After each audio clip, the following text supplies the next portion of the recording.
सबसे पहले कोरोना संक्रमण के आंकड़े। पिछले 24 घंटों के दौरान देश में नए मामले आए 40,134, ठीक हुए मरीजों की संख्या 36,946 और मौत का आंकड़ा 422।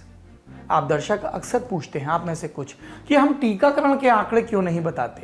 पहली वजह तो ये कि टीकाकरण को लेकर कोई नई बात कहने को होती नहीं। आप जानते हैं दिसंबर तक टीकाकरण का लक्ष्य पूरा करने के लिए हमें रोजाना 60 से 80 लाख खुराक लगाने की जरूरत है, लेकिन टीकाकरण का कार्यक्रम रोज ही इस लक्ष्य से काफी पहले हाफ जाता है। 21 जून को टीकाकरण पुनः पुरानी पद्धति से शुरू किया गया। स्लॉट बुकिंग वाली शर्त भी हटाई गई। इस दिन रिकॉर्ड भी बना, लेकिन टीकाकरण को लेकर उत्साह अगले दिन से ही फुस हो गया। कोविन वेबसाइट के डैशबोर्ड पर केंद्रीय स्वास्थ्य मंत्रालय टीकाकरण की जानकारी अपडेट करता है। सरकार द्वारा जारी आंकड़े बताते हैं कि 21 जून वाले हफ्ते में 4 करोड़ 12 लाख खुराक लगाई गई।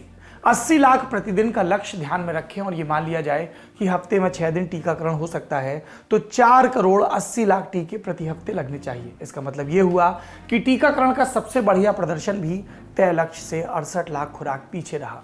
फिर यह भी नहीं हुआ कि हम उस प्रदर्शन को आगे आने वाले हफ्तों में बरकरार रख पाते। 21 जून वाले हफ्ते के बाद लगातार 3 हफ्ते तक टीकाकरण सुस्त होता रहा। बीते 2 हफ्तों से इसमें आंशिक सुधार हुआ है, लेकिन 5 हफ्तों के बाद भी हम अपना प्रदर्शन दोहरा नहीं पाए। सरकार द्वारा जारी आंकड़ों के बारे में आपको एक बात और पता होनी चाहिए। कोविन के डैशबोर्ड पर आपको यह नहीं मालूम चलता कि टीका कितने लोगों को लगा है। वहां सिर्फ खुराक की संख्या बताई जाती है, और खुराक की संख्या भी ऐसे बताई गई कि टीकाकरण कार्यक्रम का आकार जितना है उससे बड़ा लगे। कैसे, हम बताते हैं। कोविन वेबसाइट पर 2 अगस्त की दोपहर 3:30 बजे दर्ज जानकारी के मुताबिक कुल खुराक लगी हैं 47 करोड़ 4,43,987। अब ये तो कुल खुराक हो गई। डोज 1 लगी 36 करोड़ 69,71,313 को, और डोज 2 लगी 10 करोड़ 34,84,674 को। अब जाहिर है कि जिन्हें दूसरी खुराक लगी है उन्हें पहली भी लगी होगी, तो अब कुल टीकाकरण में से 20 करोड़ 72 लाख खुराकें कम कर दीजिए, बचेंगी 26 करोड़ 32 लाख खुराकें। इसका मतलब हमारे देश में 10 करोड़ 35 लाख के करीब लोगों का ही टीकाकरण पूरा हो चुका है। इसके अलावा 26 करोड़ से कुछ ज्यादा लोगों को एक खुराक मिल चुकी है। सरकार उन्हें भी पहली डोज के खाते में दिखाती है जिन्हें दूसरी डोज मिली है। तकनीकी रूप से कोई समस्या नहीं है, कोई हेरफेर भी नहीं हुआ, लेकिन बिना गणित आप टीकाकरण की असली प्रोसेस को समझ नहीं पाते। भारत में बिना पंजीकरण टीकाकरण नहीं हो रहा।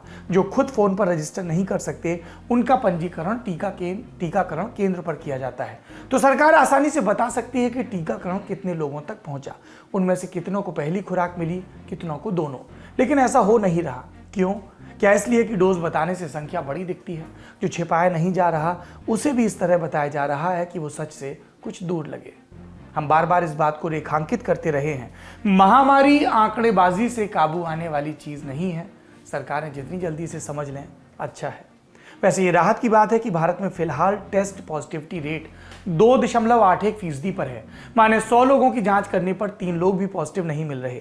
टेस्ट पॉजिटिव रेट जब 5% पहुंच जाए तो इसे चिंताजनक माना जाता है। लेकिन राहत की इसी खबर के साथ नत्थी होकर आई है एक चेतावनी।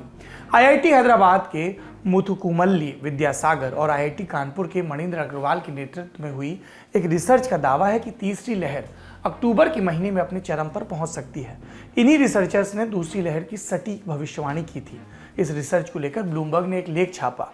इसमें बताया गया कि संक्रमण की रफ्तार इसी महीने से बढ़ सकती है, लेकिन ये तीसरी लहर दूसरी लहर से छोटी होगी और इसके चरम पर 1 लाख से 1.5 लाख मामले रोजाना आ सकते हैं। इन एक्सपर्ट्स ने केरल और महाराष्ट्र में बढ़ते मामलों को लेकर चिंता जाहिर की और धीमे टीकाकरण को लेकर भी चिंता जाहिर की। दूसरी सुर्खी, इसका संबंध भी महामारी से है, लेकिन हम इसमें दूसरी लहर की विभीषिका को पीछे छोड़ आगे बढ़ती जिंदगी की बात करेंगे। आज से पंजाब में सभी कक्षाओं के लिए स्कूल शुरू हो गए। जो माता पिता बच्चों को स्कूल भेजना चाहते हैं उन्हें इस बाबत एक लिखित सहमति पत्र देना होगा। इसी तरह उत्तर प्रदेश ने भी कक्षा 9 से 12 के लिए स्कूल खोलने का फैसला लिया है। ये 16 अगस्त से लागू होगा। सूबे में कॉलेज 1 सितंबर से शुरू होंगे। पंजाब और यूपी की ही तरह दूसरे राज्यों में भी अब स्कूल कॉलेज खोले जा रहे हैं या उन्हें खोलने पर गंभीरता से विचार चल रहा है। इसी तरह अर्थव्यवस्था भी पटरी पर लौटने के शुरुआती संकेत दे रही है। जून महीने के लिए goods and services tax GST के आंकड़े जारी हो गए। सरकार को कुल 1,16,393 करोड़ रुपए का टैक्स प्राप्त हुआ। ये पिछले साल के जून से तकरीबन 33% ज्यादा है और इस साल की मई से 25.4% ज्यादा। इसका मतलब अर्थव्यवस्था पर लॉकडाउन का असर अब कम हो रहा है।